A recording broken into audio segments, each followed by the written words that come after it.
to Worlds 2022. DRX have shown signs of life. They, of course, nearly took down Game 2, but they did actually win here in Game 3. The reverse sweep path is alive. It has been 2,942 days since Deft has last won a quarterfinal series. That is a large number of days, gentlemen. It is. I couldn't tell you exactly how many years that is, but if you have quick maths and can do three... It's wait, October 4th, 2022. Wow.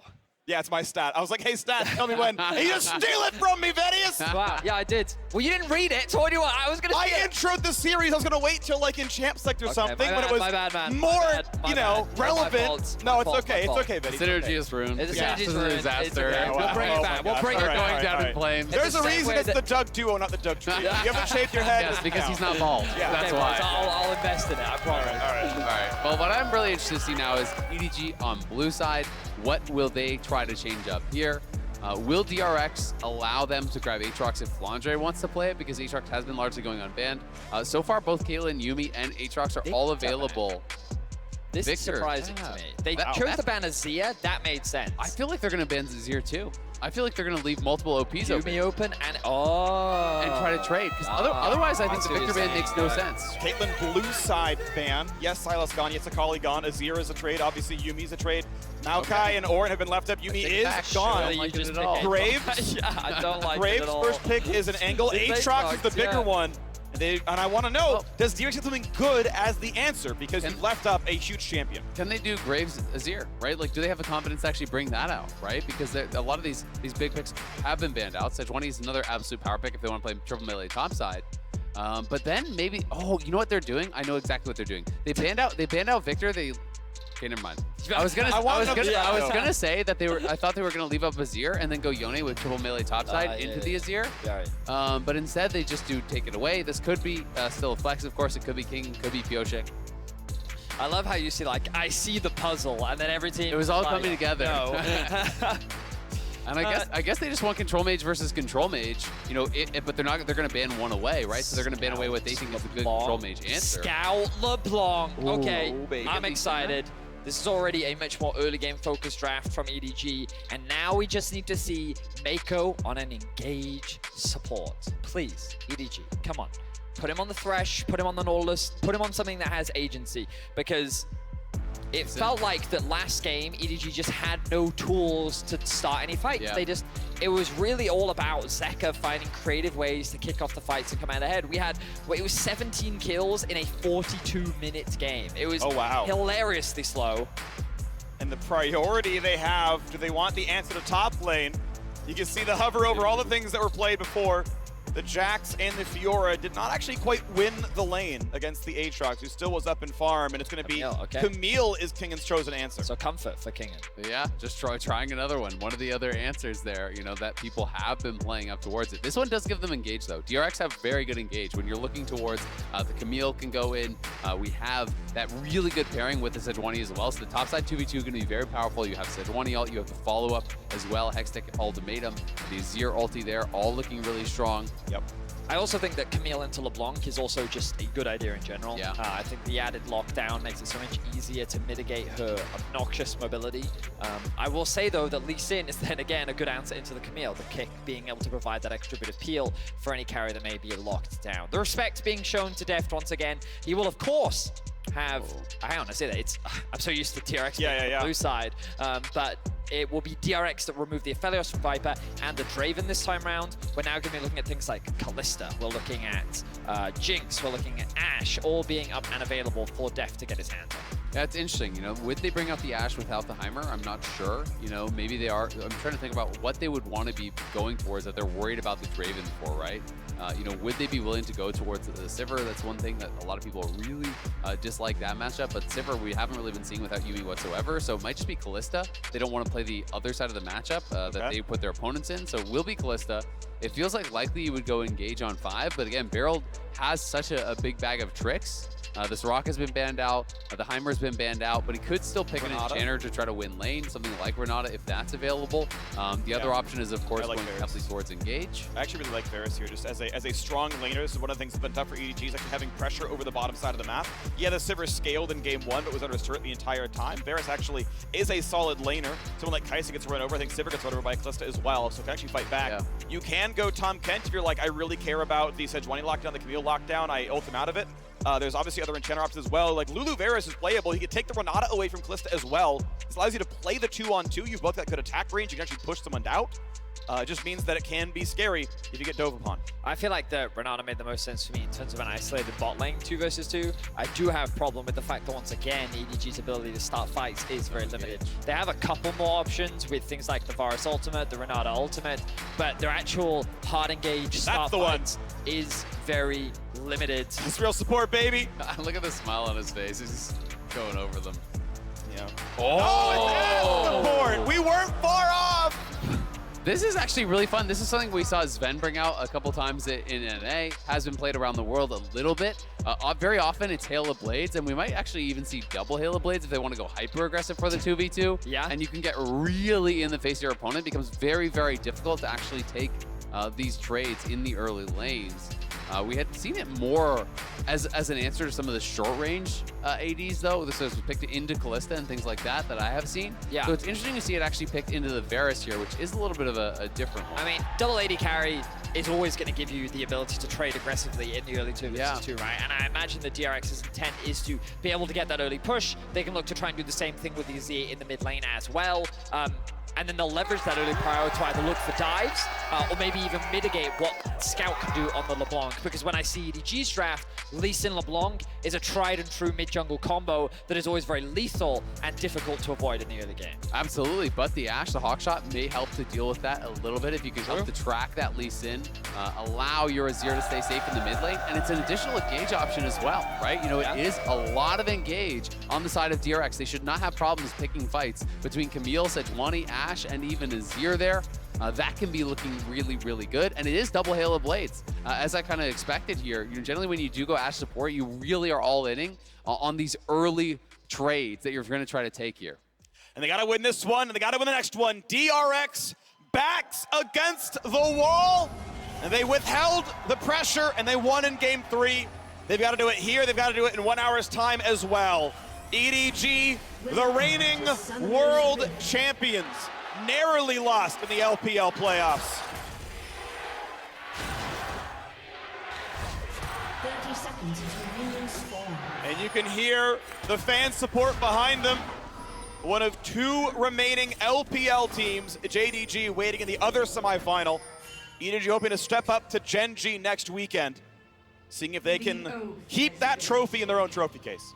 Oh, this is cute. I've never actually seen this with Kalista. So he held onto the black spear until they went into lane. BeryL dropped his ward, started his recall, and then he actually channeled the spear on him while he was going back to base. He was able to continue the recall and then had the little death animation once he landed in the base, in the well.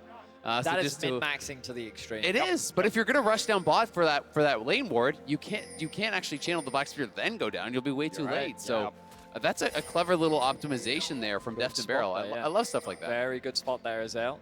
Now you will see this early vision investment, wary of an early invade. It's going to be sweeped out by Scout, but also that deep ward on the on the red buff rather, coming out from EDG to identify where Pyosik has started. They see him not starting off on the red buff, which means that he's likely going to be on his blue, pathing up towards the top side of the map.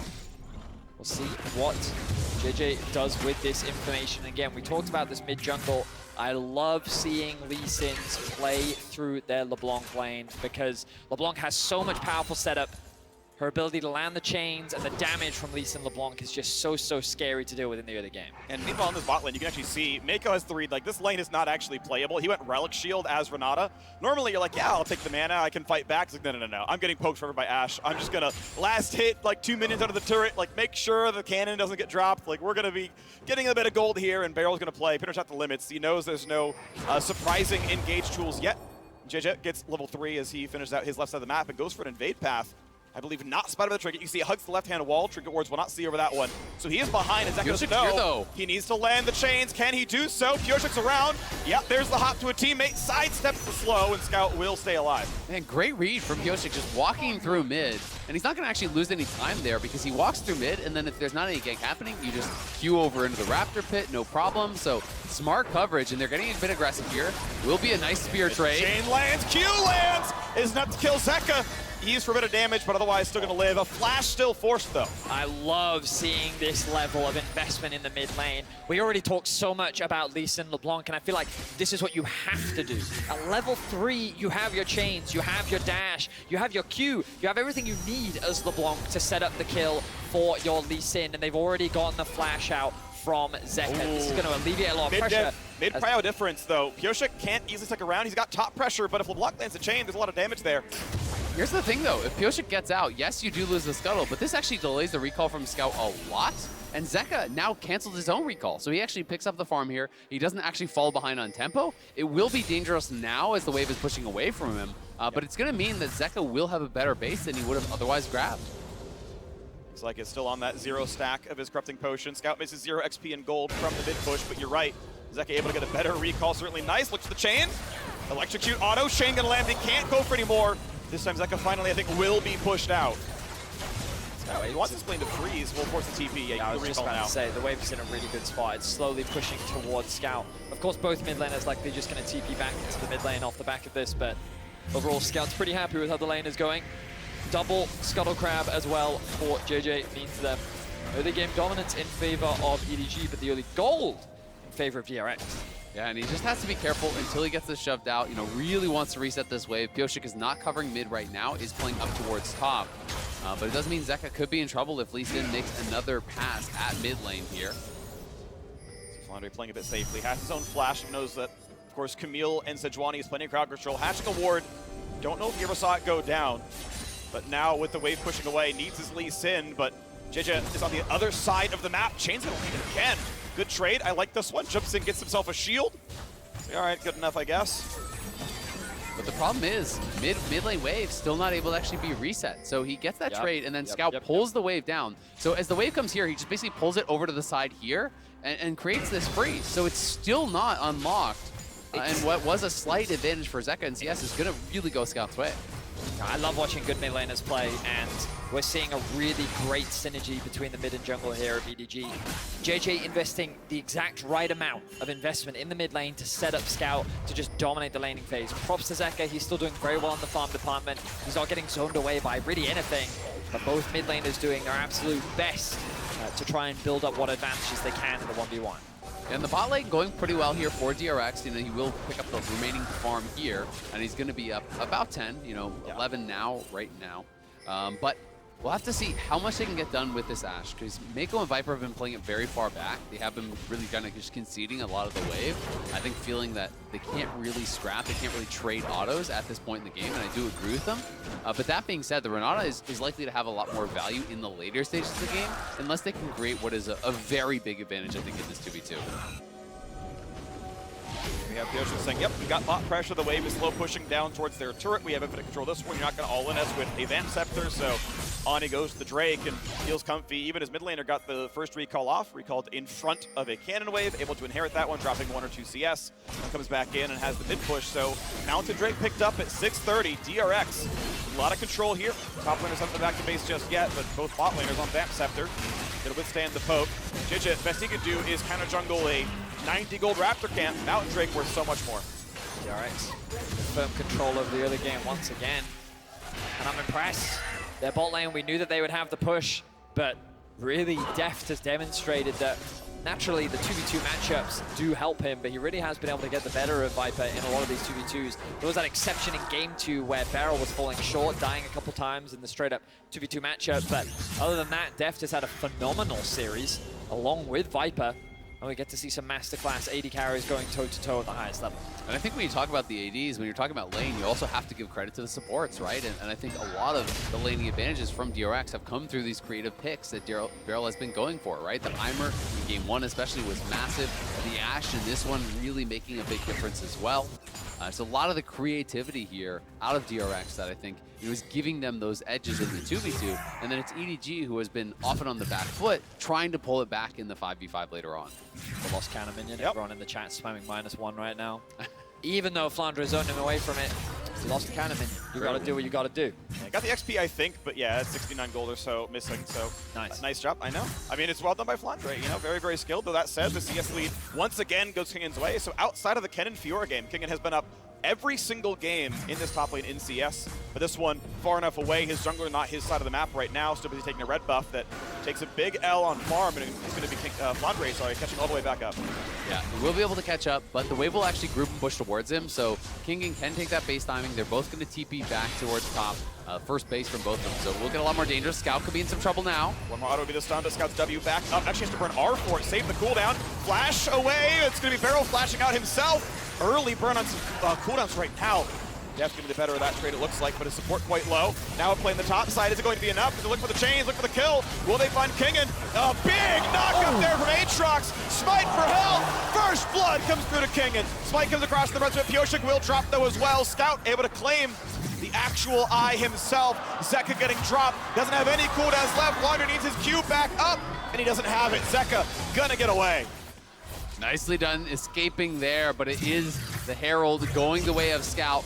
He can push up mid, and he's going to be able to get solo gold on that when he so chooses. Bot lane, though, going very well for DRX. It does cost BeryL his flash, but they got 4 summoners from the enemy bot lane duo here. Just utilizing that faster level 6. Deft hits 6, and they immediately go for the play there. BeryL now has his ulti, and there's no cleanse on Viper. So if they can call down Pyosik, there's a good opportunity for a gank, and that's why JieJie is here and just has to hit Ashe. Has no flash, has no cleanse, but Kalista no ult either. But if he had flash, he pulls a ruler. That man dies. Lee Sin ganks with it, but never in range. BeryL not able to be hit. Very close play there, but the respect from the DRX bot lane remains firm. They will not concede any kills over to EDG in this early game. The gold now dead even. Incredible stuff from both these teams. I think DRX continue to defy expectations on paper coming into this series. You would expect EDG to be the clear favorites, and we're gonna have a look back into this fight, mainly as to why. Look at the initial play setup here.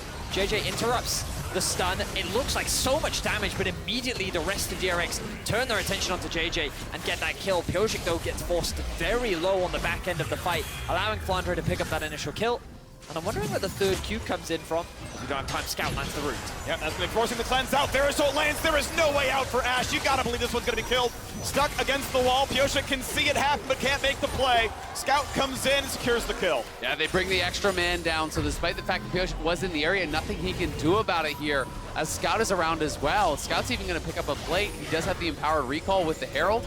They will get one plate back in mid lane from Zeka. But we'll see if they can get anything more off of that. Looks like they weren't even able to secure that bot lane fight, so a little unfortunate there for EDG. You'd imagine that they wanted to convert that into something like a Herald, maybe even secure that tower. But it's good to see EDG getting out on the map with this mid-jungle duo. It's really what you need to be doing with the LeBlanc and the Lee Sin.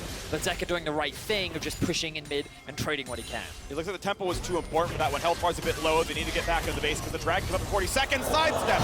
Just barely on the arrow. 2 ults missing. Scout saves everything. Well done by him. Smooth, very smooth there from Scout. You could feel the cold wind nipping at him, but he was able to sidestep it beautifully. Now the dragon spawns in 20 seconds. EDG do have control over the mid wave, but it's DRX to have access to the river. Good awareness from JieJie there, and now EDG have made their way into the river, and Scout will use the Herald to generate this pressure in the mid lane, making it harder for DRX to come and contest. Yep, and because it was on the mid laner, it's 320 gold right there to Scout. He also picked up the 200 for the kill, plus 100 local gold, so that's 600 gold he basically got just straight up from the Herald. Nice stuff, but now Scout has to play for his own mid lane as it was so grouped up against the turret. He's got to get in there for that one. I want to see if Aatrox can join. He's got the Eclipse. He's got the first mythic of the game. That is a big power spike. Without TP, he would have to walk, and you can see he is going towards the top side of the map. So ahead or not, it doesn't matter. It's about the 4v4 on the bottom side. Chain will land, but Scout not getting the better of these trades right now. Well played, Zeka hits him back pretty well. Distortion not going to land. Ulti on cooldown, and he can't get much more than that. Yeah, there is no ultimate available for Pyosik, but BeryL is now he back. wants it. Really slick. Zeka gets out in time to shuffle backwards. Had his own ulti. There's an overdive.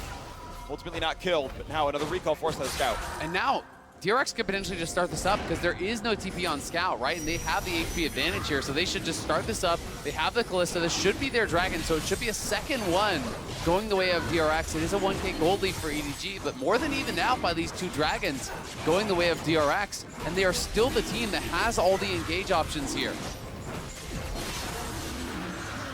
Nicely picked up. Dragon on the board. The top scoreboard favors DRX. The bottom scoreboard is different. The nameplates are different, but as far as things earned in the early game, better for the red side right now. You want to see if Flandre can get himself the next plate. Not quite, though. A little bit of poke, though. It's also worth noting that it's going to be Mandate Ashe, so he's not going for the lethality style build. Oh, nice try on the delay there from Kingen, but the timing was great from Flandre on the Q3. But the poke is definitely going to be annoying here. You go for the Mandate Ashe, you have the Ludens on the Azir that's going to be built towards. And that combo there, volley into the Q from the Azir, is going to be really difficult to deal with for some of these champions over on the EDG side. Definitely getting lower and lower, but the plate's going to drop in about 30 seconds. It seems like the LeBlanc can get too much more done. Is first to Ludens. He mentioned the gold getting funneled out of him, but the problem is that all lined up after the Dragon went down. Didn't have Ludens for the mid play, didn't have Ludens for the attempt on Zeka's life. Drake was blamed off the lane pressure. Arrow! Oh, it still hits him! He distortions the wrong way, still gets tagged. JieJie lands himself a Sonic Wave. Resonating Strike will not follow. If JieJie wasn't there, I think they maybe go in for it, but with the Lee Sin around, if you fly into the tower there, you're going down. I'm telling you right now, everyone in this arena would have panicked, including me. I would have been hit by the arrow at least like 3 seconds ago. What crazy reactions there from Scout. We continue to see him dodge these arrows. We saw it in game 1. We're seeing it again here in game 4. Man showing the utmost respect and continues to prove why he is one of the best mid laners in the world. Scout on this LeBlanc, a lot of responsibility will fall on his shoulders to be that big poke threat later on into the game, find those picks onto Deft in particular. We'll see if he's able to do it, as EDG slowly but surely continue to build up a small lead. A number of plates went into Scout's back pocket. Does have the Ludens alongside Zeka, just picking that up for himself now. Looks like that EDG making their way towards the top side of the map. I don't think they can get anything onto Kingen though. They're just going to convert this into a Herald. Maybe they can use this to break down the mid tower. Really important Herald, because sieging against an Azir, very difficult to do. That feels comfy, right? Ult, flash, cleanse, all available. Just lane mates can be safe on top of that one. 6,000 health on the Rift Herald. And here comes the pending team fight. Down to 4K. Pyosik wants at the front line. There's the Agony hit again, and it's going to be a smite. It's going to be ult out of JieJie, and it just deletes the poor Lee Sin. Renata can't help that, but the re-engage looks good. Kingen quite low. No kill just yet. Zeka flies in, but everyone flashes back away. Re-engage. Ashe finds the knockup. Smite claims the Herald, and Zeka's killed off Meiko. Chasing in for Flandre. Next attack would kill, and they'll knock him down. DRX taking the lead here in game 4. What a fight from DRX, 3 for 0, and the Herald goes their way. The reaction times on both sides were incredible as Zeka swoops in. EDG flashed immediately, multiple ways to get out of there, but it's escorting them into Kingen, into Pyosik, into Deft. We're creating the space. They get the initial first kill, and then watch the Azir as he swoops in here towards Meiko and Viper, but the reaction times are there. I thought we were going to see another Showmaker play right there. I thought it was going to be a one-sided affair, but the response from EDG is incredible. Meiko, though, after losing his flash, finds himself in a very awkward position, as it felt like the DRX just had so much more space in the fight. Yeah. EDG was funneled into like one side of the river and this awkward choke point that they couldn't get through, whereas DRX had the entire river to play through. And Kingen, this man finding the right targets in the fight, coming up clutch on one of his big comfort picks and able to take apart EDG. I mean, that is the power of drafting for engage. And now BeryL up towards top side. They're going to see if they can get an arrow here. He's trying to play in fog, seeing if he can find an angle on towards Scout. They would want him to use his ulti first, but JieJie now. Information gained. Q's guesses incorrectly of where Ashe might be. I think might have actually seen the hawk shot over his head. Doesn't get it quite right. I wonder if he was actually aiming for the Crux there. Yeah, looked like it. EDG find themselves on the back foot once again. DRX have this tendency of finding these early game leads against EDG. They're not significant. Often they're only a couple hundred gold, maybe even 1,000 gold. And it's EDG finding ways to come back. But when we talk about team fights, you've been talking about it so much, Azale. It feels like DRX are the team that have so many good engages. Arrow sidestepped once again. But it doesn't matter. DRX have control over the mid wave. They have the Herald to create even more pressure. And this should give them access into the bot river, but they're actually moving away from it. They are hesitant of what Scout can throw out. They will get good damage down mid-tier 1. They're going to be able to get that. Zeka in some trouble now. We'll have to back it up. The electrocute at least doesn't proc, but he's chunked down to narrowly above half. Kingen, though, on the top lane, is going to be able to take down that tier 1 tower, and that should be the first of the game, and it's going to be solo gold. So a lot of gold going into Kingen's pockets there. He's already ahead on this Camille, but EDG do have the inside track on the Dragon and would be able to potentially stop the snowball. All right, going to burn down 10,000 health from this Drake, and honestly you can see no one's really sitting around to play for it. Kingen is still staying up there, so it's a guaranteed 5-on-4, and it means they know. You can see Scout sees him on the waves, says, okay, cool, I can go back to mid now as well. Dragon will be handed off. Now it's traded for an entire top lane outer turret and a lot on top lane tier 2, and Kingen is still hitting it. Let's have to see exactly how much. Oh, the timing! Caught out, Rended. He wants to get a flash over the wall, but doesn't have it available. Deft pushed away enough, but Zeka might try. Doesn't have his own flash, but it could be enough. JieJie holding his own kick. And I can't believe Meiko lived.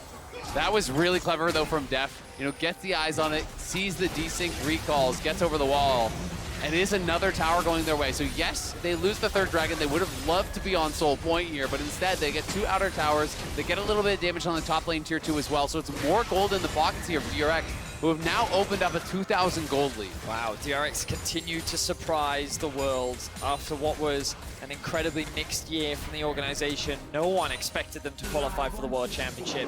No one expected them to finish top of play-ins. No one expected them to finish top of their group. And now here they are pushing EDG once again. Even just going here is winning in game 5 both times. To go to semis, it'll be winning in game 5 again for 3 in a row that their series would be to 5 games to make it this far. After Zeka hadn't won a best of 5 in his entire career up until it's time to qualify for Worlds. He's got 2 in a row, looking at his third if he can make it happen. And he's having a great game on the Azir. Yeah. And if DRX can win with him on these control mages, that's when you have to really start getting pretty frightened. Because this was actually a draft. Oh, a scout. We'll have to pull back. This was a draft where both the Akali and the Sylas were banned out first phase by EDG. They're saying, all right, you can't play anything else, right? So if you throw down that gauntlet, and Zeka is able to answer, Zeka is able to bring out the Azir here and have an incredible game as he seems to be doing thus far. Then things get harder. Uh-oh. That's a chunk on a BeryL. That is a very dead Ashe. Burns the arrow.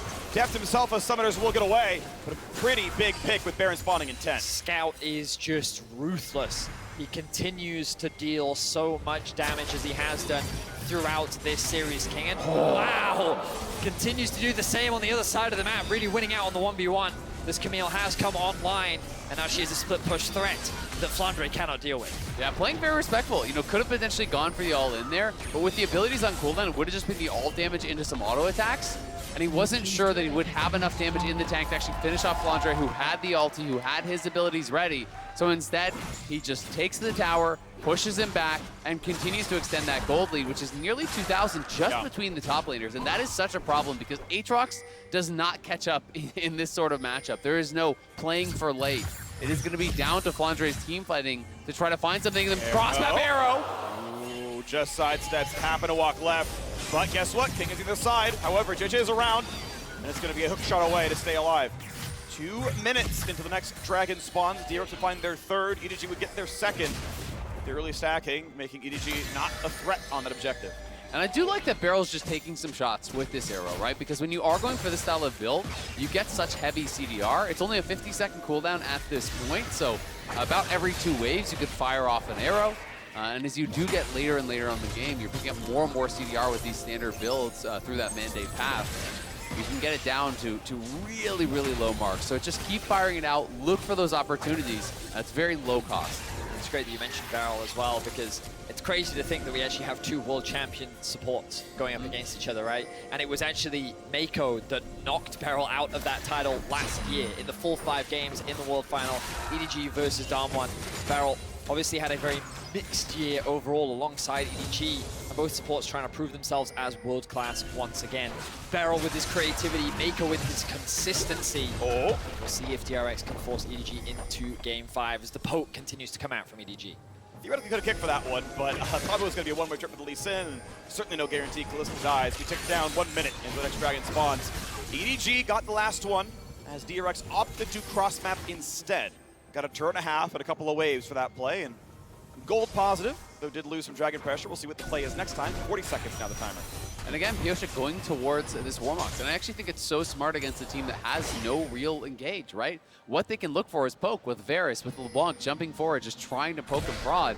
So Pyosik can just constantly be the one to face check, be the one to step forward, take this chunk of damage, but they're looking for the engage now. And he saves the cleanse the whole time, knows he's safe with an Ashe arrow and is correct about it, so still has that for next time around if we're going to see Chains or a Berserk.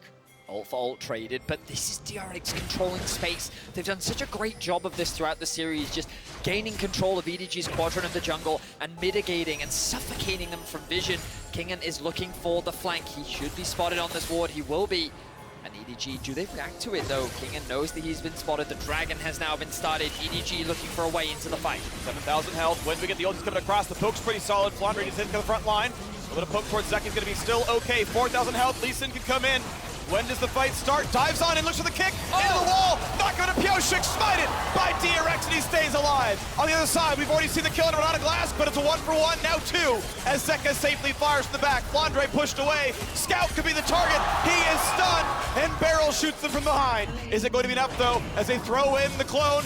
Going to be able to stop that with his own passive, and Scout still on the way out. Should be able to survive this one. Turret will fire once, maybe twice. Over the wall comes Pyosik, but can't find his kill either. Wow, DRX are out team fighting EDG and they're doing it in convincing fashion. The TP now comes in for DRX. A quick slow, needs one more auto, and he can find the stun, he will get it. Here's the rest, flash volley, it's a flash to safety. Viper chunked again. Man, the slows are so oppressive from DRX. It took so long for EDG to be able to disengage from that fight with the non-stop volleys, with the Ashe arrow coming through, with all of these tools that they're utilizing. Some great micro with the clone, though, from Scout to actually block BeryL coming back in with that Kalista ultimate. Really smart stuff from him to stay alive and avoid complete disaster. But it is DRX on Soul Point now here, and Hextech Soul to boot. It's going to be easy for them to apply that constant little poke and prod with damage. Sees BeryL, no reinforcements though. Meiko is around, but not enough. Red Smite for a bit, but now's the stun. He ward house and has nothing else left. He might try to find a kick. He is stunned, but tanky. Merc treads, Gore Drinker stays alive. Death Dance halfway there. JieJie just looking for a pick. He almost saw one onto BeryL and will get the heal out from him, but not going to result in much more. JieJie will be able to get to safety of the assistance of Meiko. DRX, they're the ones in control of Game 4. After we thought that mental would be broken after Game 2, they've come in and they've shown EDG a plethora of different styles and a confident draft here in Game 4. They're now looking for Scout. No ult. W is going to be enough though. He's going to be clearly out of range. But DRX, looking really, really strong. And in this game, one of the key differences is not only they have an incredible Baron take with Kalista plus Azir, they can just bait and turn. And they have a real tank with Warmox. Like, their Baron setup here is amazing. If you can deny the vision, Warmox Sejuani does not care about the damage that's going to be coming out from the Baron here. Zeka plus Deft can do the damage that you need. But Kingen. Okay, the play towards Kingen. Ults to ignore it when he can, but kicked right back out. Hook shot gets a lot of space, but will it be enough? Other side of the map, of course, is 4 versus 3. Kingen buys what time he can, goes for the sweep, gets a slow. But they're going to find the rest of these. Wants to hook away, gets a shield, and a Zhonya's a stopwatch to buy some time. Baron is still low. He almost finds the kill, but look at the other side. The 4v3 looks good. Scout, it's his clone. It's Deft getting 25 gold, but it has stopped the Baron. Pyosik, low on health. They're going to start this. Oh, they're going to choose to disengage. JieJie's in bot lane. Yeah, they know they can't away. kill this. I thought that JieJie might just make a beeline up towards the Baron, but he decided no. They will trade the TP in order to stop this Baron, and they will get a kill onto Kingen. But overall, not a significant change in the overall game state. Yeah, it is just that one kill. One thing that can mean a lot for these team fights, though, is no stopwatch now for Kingen. He is very far from a GA, so that stopwatch critical in allowing Camille to try to just dive into the backline, one-shot someone like Viper with the ultimate. Now going to be a one-way trip if he does look for it. JieJie will be spotted, but should be fine. As you can see, Zeka not going to continue to chase. So it's just back towards the dragon stacking here, I think, for DRX. They've got to continue to set up vision in this area and look to get ready for that. It's going to be about a minute and a half, so complete as many items as possible. You can see most of the carries here have their 2 cores now. Difficulty is on the EDG side. Tell me a champion who is known for team fighting on the EDG side.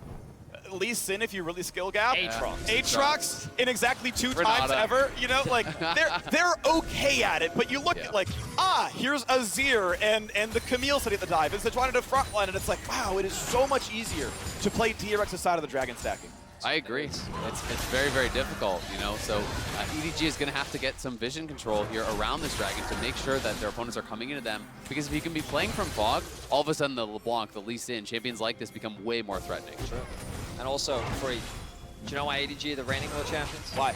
Because they are very good at team fighting. And while on paper, their comp doesn't look the strongest, I'm always impressed with what these individuals are capable of. That's one of those things where often you have to take the nameplates off, but with EDG, you have to keep them on because these are some of the most talented players in the world. And we'll see if they can get the better of DRX, because right now they're in firm control. They have a 2k gold lead, they're looking to push in mid. Zeka will throw up the tower. Scout wants to find some poke. Of course, Deft has his own bit of lifesteal, though that wave's going to get cut by the Azir turret, so doesn't have access to it right now. Scout still wants to find his own bit of poke. 15 seconds to Drake. It would be soul for DRX.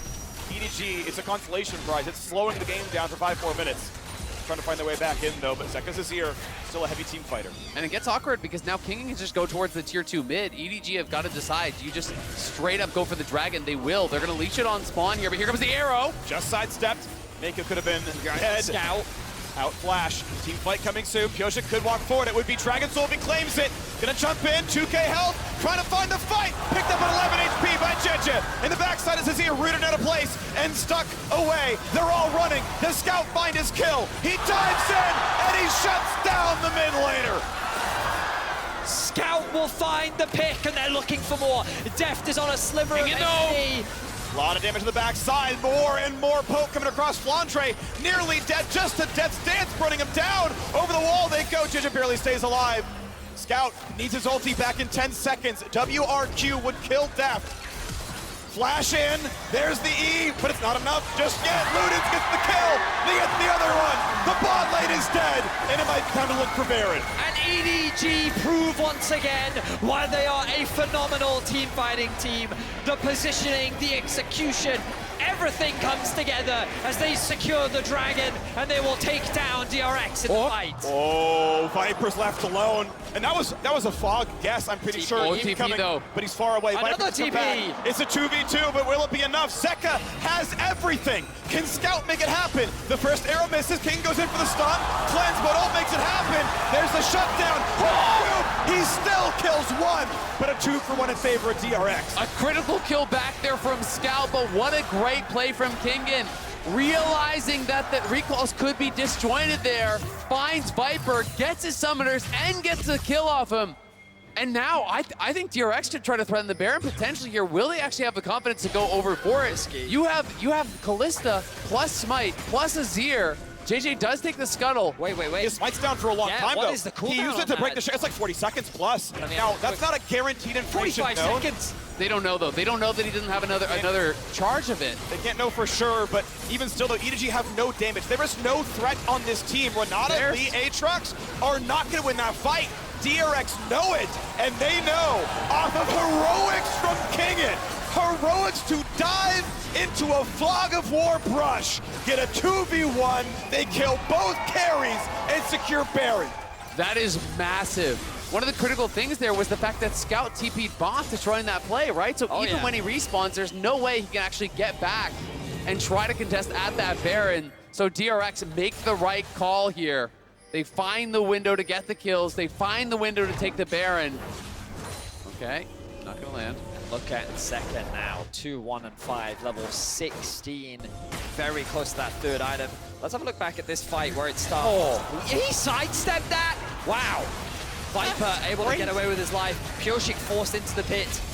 Oh my word. Smite to 11. 11 HP there. HP. And then you can see how much damage is being done. DRX, they're playing from behind the dragon wall, which means that their access to the backline of EDG is very limited. This makes it so much easier for EDG to focus down a single target at a time. And DRX, they feel still confident enough to go for this fight, so they end up kind of going back in one at a time, once again making it easy for EDG to pick them apart. Absolutely, but BeryL, you know, bought a lot of space here with the constant volley spam, slowing them down. And then Kingen, you know, finding the window here as they were in that recall. Baron now taking, though, DRX on the push here. Going to be looking to see how much they can take down. They only have the one wave pushing right now, though. They're actually going to lose a tower in bot lane, so not getting much just yet with this Baron power play. They need to get mid lane working in their favor, and you can see Deft is pushing down towards that. They want to play in this top lane quadrant. Nice try, knocked down and try to bounce there. Not gonna get the arrow stun. Is going now towards Grievous Winds himself. Knows there's healing and the opposing keeps Viper, JieJie, Flandre, all doing a bit of that. So it is Ashe getting Grievous on the squad. Still going for volley poke around the wing. Looks for the engage. Oh! Gets the stun of the W snapback. And Scout is bailed out for just a second. A kick back of the tank might not be nearly enough. Rooted in place though, Viper does what he can and Ignite secures the kill. Pyosik has to flash to stay alive. It is a 2-for-1 though. It is a fight. Victory for DRX. What an ult from Pyosik, though. Had the Mad Life read there with the Sejuani ult. Nails it onto Scout. They get multiple kills. Pyosik may be low, but not for long. He's going to heal right back up. Zeka nearly has his TP. He goes back to base, but it looks like they will be happy with just the tier 2 for now. DRX are very quick to balloon their gold lead off the back of this Baron. 4K is now the advantage that they find themselves with. And DRX, again, continue to surprise. A single play from Kingen was enough to get them this lead. And you can see here the read from Pyosik. Beautifully done. He predicts the return on the W, is able to shut down Scout. And then they do not have enough to get another kill in order to bring him back to life. JieJie also falls on the back end. Good Ignite means that they're able to get at least one kill back for EDG, but the damage is done. DRX walk away the victors, and now they're on Soul. Now, almost every smite has gone the way of JieJie. Is it going to happen now again? Pyosik at the front line, 3K health, dives in, claims the soul, but on the backside, Scout nearly picks off an AD carry, but the health bar is getting so low. Scout, that is his clone. The clone drops. The jungler, though, does as well. 1-0 DRX. BeryL still holding the front line, but not a big damage threat.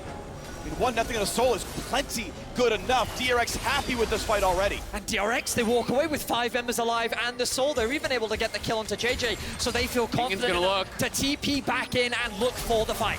Zeka has ulti, no flash, but is it enough? Gets a slow, gets a whole hell of a lot done. Berserk buys some time, flash in for the Q. Viper and Scout combine for the shutdown. Pyosik barely lives. Scout needs the rest. Able to get away from the arrow. BeryL on cooldown now. Oh, it's so close, back and forth there. Kingen not quite able to get the kill. The bailout would have been enough to save Viper very likely anyway, but he does force flash off both Viper and Meiko in that situation, so key summoners now will be missing. And we'll see if they can take advantage of that, but so much pressure at this point in the game on both sides. You feel like that this is DRX's game to lose at this point, though. You can see a very close smite fight once again between the two junglers. Not quite enough damage. Looks like Lee Sin's smite wasn't even up for that exchange, allowing Pyosik to secure it. Then at the back of this fight, Scout doing what he can with his clone to bait, but JieJie got locked down with a single target CC, whereas EDG didn't quite have enough damage onto the backline of DRX to secure any trade kills. Kingen then sees a window here, saying we can actually commit to this fight, we're healthy enough, sidesteps the handshake from Meiko, Pyosik dies onto Scout, and then Kingen just overcommits as Zeka can't get close enough to deal the damage. Yeah, Kingen flashing forward there with the Q3, trying to get, oh my God, inside his model. Yeah, the hitbox is like midway through the arrow on that one. Has been for like ever. Yeah. Maybe we'll change it one day, who knows. Yeah, not quite able to land there, but geez, that was really close. That would have been Scout going down very likely as well. Even more CDR now picked up, and BeryL has hit rank 2 on the ulti. So the cooldown on the arrow now, 36 seconds. So he can fire that out basically every wave. Just continue fishing for this.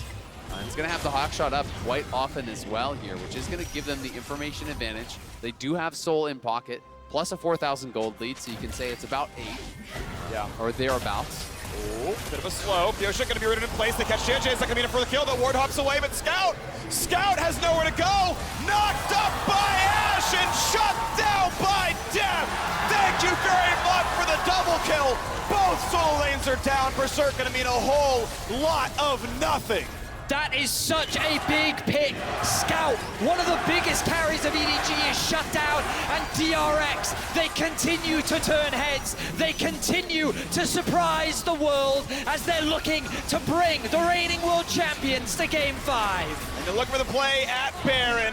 Zeka on the way back over, and DRX going to grow this gold lead farther and farther and farther ahead. You can see there is no chance to play for it. Your consolation prize is a red buff. The Kingen might allow you to kill. Meiko spots him with a ward. Arrow's gonna go wide. He's on the way out. I don't think there's any way to chase him down here. I think for EDG now, your last hope has got to be a play for Elder. The great equalizer in League of Legends is that. Scout, though, in trouble here. The arrow connects onto JieJie. The stuns are there, but Scout just doesn't have his ulti up, doesn't have his W available, can't actually create enough space. They pull in BeryL, and BeryL holds the Kalista ult until after he uses the distortion to follow after him to ensure that he can't get away. It's just beautiful stuff from the DRX bot lane there. And it's just a phenomenal punish from Pyosik, right? He's been doing this consistently onto the LeBlanc throughout the game. And You can see the years Yeah. fading away from the stress every time you go to the coach camp. I mean, again, no one expected DRX to be this competitive at this year's World Championship. The 4th seed from the LCK, barely making it into the World Championship. Pushed down 0-2 in this series, now on the brink of bringing us to Game 5. DRX have done what many did not expect. A team that is consistently underrated are turning heads here at this year's World Championship. And look at BeryL trying to play in Poggy. We'll look for the arrow. Not quite gonna land on the target, but it's gonna be up in 30 seconds from now, so get ready. It's gonna find a different stun. Your combo looking pretty decent there as Meiko's pushed away, and the bot lane inhibitor has been laid bare and will be slain. Double inhib down. Looking for the rest of it. Now top lane has no way, but they can cut this one and get the push to happen. The TP back in for Zeka to make this push. One that ends the game, has to burn a stopwatch, stays alive with it. JieJie low, attacked again by Kingen. Flandre stuck in place here as well. Bailout not gonna be enough. They've killed off Scout, they've killed off Meiko, they'll kill off Viper, they'll kill off everybody, and this Nexus is not gonna be saved. They're gonna take game 4, and DRX bring us the silver screen. Doubters be damned. DRX is here to compete. They will push us the distance. Reverse sweep now on the table. Both teams at match point here. And what a series. Back-to-back days. We have had such incredible series delivered to us. Korea is looking to prove itself on the world stage again. And I feel like, I say prove it, it's already done it, right? The fact that yesterday went the 4-5 games, T1's dominance, and now we have DRX, the 4th seed from the LTK, pushing EDG all the way in a series that no one expected them to do so. What a phenomenal performance from DRX. And it was a quarter second away from being 3-1 and over already. That Nexus barely lived in game 2. And we have game 5 coming soon. I cannot wait for that one. So check out EDG's pick, Burn It All Down, as the song that represents their play style on the official LoL playlist on Spotify. Take a listen and join us as we head over to the State Farm Analyst Desk.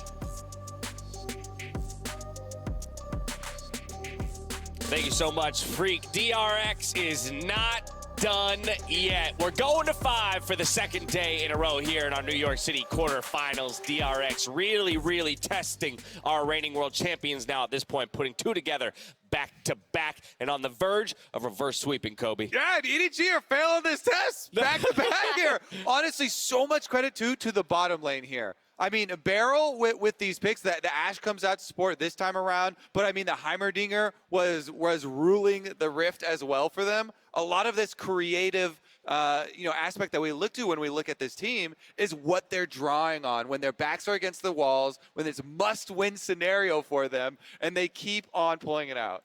And the most surprising part to me in this game was Kingen, because Kingen, justifiably so, I've joined in, has been often criticized when he's not on tanks, even though his Ornn was the scorn of the LCK for the first couple of weeks of summer. He just generally doesn't look that good, and I think that his Camille was actually such a great pick. Into the Aatrox, it was okay, but it was more about the lockdown and the setup for fights later on. And on that point, for me, it's just the fact that it was into the Aatrox, which was the pick that we were discussing kind of right before that. It's like, well, it goes to the other side, and actually maybe it's not such a problem if Kingen can play like this against it.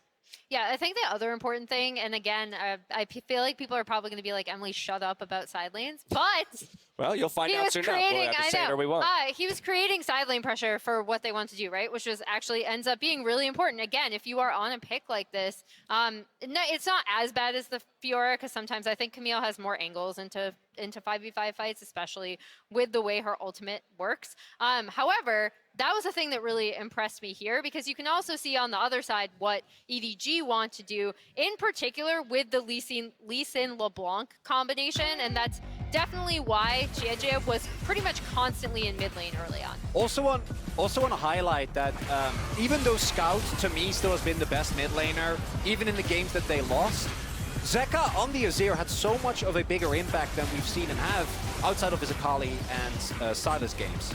Yeah, and you could tell they targeted him in this too, right? So it was really cool too. Not the best Obviously, example. there's a flash away right there. Well, so you maybe, flashes. Well, Southerners, yeah. producers are, you know, trolling us a little bit maybe. No, it was just We asked for unlucky this replay. timing. What- It was that's great unlucky replay. timing. That was a good And example. there's That no was win. 3 flashes. There's no he win. caught. Yeah, there we go. I want Kobe on this one. Yeah. I think the big thing is that was another thing that EDG targeted in draft, right? They were like, okay, we're on blue side. Here's what we're going to do. We're just going to ban away 2 of Zeka's best champions. Which was and good. I think, yeah, and it's a good plan. And I think Zeka proved he's like, no, you know what? I can still contribute to my team really well. And the thing that's impressed me, I think, the most about DRX is the fact that they have been a lot more well coordinated than they were in the LCK split. Oh, yeah. Well, this whole series has become a series of expectations that have been subverted over and over again. We came into this, we're like, these teams, they're so similar. They're so predictable. Yeah, their top lanes are garbage. They're always going to go bottom lane, play through bottom lane. Yeah, Zeka has to be melee champs. These mid laners, these mid laners only had 4 champions each. And yet, all of these expectations are challenged and proven the opposite direction here over and over again. So side lanes being very important. The Azir performance from Zeka coming out super important. The creativity from BeryL again as well, but this is one of those examples of the Camille you're talking about, because it's not just pushing side lanes and getting these turrets down, it's also finding the picks. The Hextech ultimatum, locking people in. Pyosik as well did so much on this Sejuani with these Sejuani ultimatum. I think interesting point of comparison for this series compared to the other 3 that we've seen is that all of the games in this series feel like they've been decided in those very, very late game moments, because no one gets an absolutely astronomical lead and just runs it from start to finish. We also see how big the dragons are, because these games are so much longer and so much slower. Getting a Hextech Soul when you're playing against Ashe with Mandate and Azir is a nightmare. And that's why, again, it's super interesting that it is coming down to so many of these fights and skirmishes in the dragon setups, because neither team has focused that much jungle attention bot lane like we expected, right? Oh, without a doubt. Just, reliving a few of these moments. I mean, again, everyone playing just kind of on a knife's edge. So the reason, by the way, the model, the hitbox for Ashe arrow is at the very end of it, because it would look weird if when Ashe shot a point-blank arrow, the thing was pointing out of the back of her head. Right. So it's gonna stay that way. It's always at the end. If you want to dodge it, dodge the end. Right, yes, you can flash over Ashe arrow, but you need to flash over the backside of the Ashe arrow, not the front end of it. But that'll, of course, bring us to the final fight. As we mentioned, it's not easy for any of these teams to close games, but that's also because it seems like most fights are not definitive. They're not 5-0s. They're not clean aces, right? A lot of times it's getting a pick or 2 and trying to figure out what to do with it from there. But with a Baron buff in hand, that Soul as well, DRX will be able to find it. You can see there, Scout doing everything he can and trying to get on top of Deft, but with BeryL at his side, there's just no angle for him to find. You bring me to my final point, and which is why I'm not changing. This is Kobe's final point, everybody. Last Final point. I am not changing off of EDG, despite the last 2 games here with the DRX resurgent, because Scout deserves to win. Scout has been performing every single game so but hard. But you know whose birthday it is? Deft's birthday. It's Deft's birthday. It's the birthday boy versus a Scout and all the work that he's been doing. Emily, did we double check that stat on how many reverse sweeps there have been in Worlds bracket stages? We were trying to run it down, and somebody had thrown out that there'd only been 1 in history. I don't know if that was ever actually confirmed. Oh, but I only looked at Deft's Deft's World specifically. Series. Okay. Yeah, and so there were no reverse sweeps in those, but. There have been actually a surprising amount of 3-0s, because you go back to when he was 3-0'd by Fnatic, 3-0'd by his sister team at the time, Samsung White, the 2014 World Championship, and then 2015 World Championship. It's only been his series against Rox while on EDG, losing 3-1, and then the absolute banger KTIG, where he lost 3-2. So this is another 3-2 either way. Here we go. Ball's in EDG's court as they get side selection, but they're also the team that has taken 2 losses in a row. They're going to stick to their guns, though. They want first pick. They want that priority, but what do they spend it on at this point? All right, so EDG, you obviously don't want to play through side lane split push pressure, and that's okay. You know what you can do? Draft hard engage for Meiko. Whew. I want to see like the Thresh come out. I want to see something where he can control these 5v5 fights and EDG can fight front to back because I think it is their best look. And the thing making it hard for him to do that, for EDG in their draft, is BeryL. Yep. He keeps on playing these poke supports that it's going to be so BeryL. difficult for Meiko to actually, have one of those champs into, which I agree, EDG need him to be able to be there engaged for their. So is that put even more bans in BeryL? Because in their second phase, they double ban. He's already taking two. Exactly. Man. Like, what do you do? You don't try to ban out because it's never going to work. Because that's not gonna work. he's an endless. He's just endless gonna pull something circus. weird out. He's got weirder stuff. I am 100% sure. You just Bang kill him. Just murder him, hard okay. engage, and just run him down. Because if there's one thing that BeryL has actually struggled with, is he's been caught out. We saw it last year at MSI, at Worlds. We've seen it even within this very series. Look, I realize that today we haven't been right about much. I want you to make them choose the side. Because they never even predicted. I do like that strategy of just murder them. And actually, I'm with you, Kobe. I think it's time that we make some decisions here on the desk. It's a best of one. I know that Kobe's on EDG's side, but I want to hear from Emily.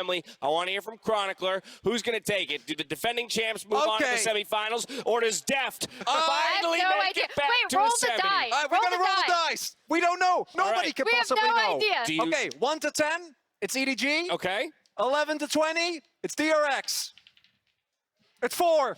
Oh, okay. Heartbreak for It's Chronicler with the EDG prediction. Emily, are you going to stick on the EDG side? I have no idea. You're going. Oh, You're going. roll like dice. Yeah, part of the roll dice the as dice. There you well? go. Okay. All right, here roll we go. the dice. It's going to be a split one, isn't it? No, A 7. Okay, that EDG would also across be the easy. table here. We'll see if they can get And it you're done. sticking to your It prediction. has been 2,942 days since Deft has found himself in the semifinals. He can change that all in just an hour's time, where one game stands between him and that next best of 5 on the road to the Summoners Cup. We'll dive into that 5th and final game in just a bit. We'll see you on the other side of some scrapes.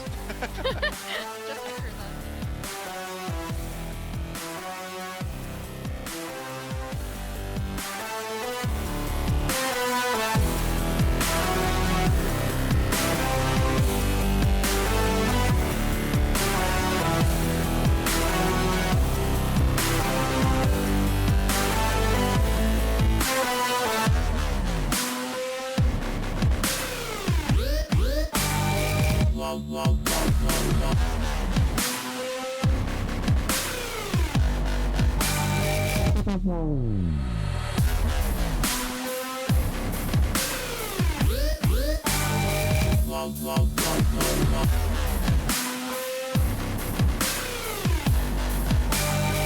for that.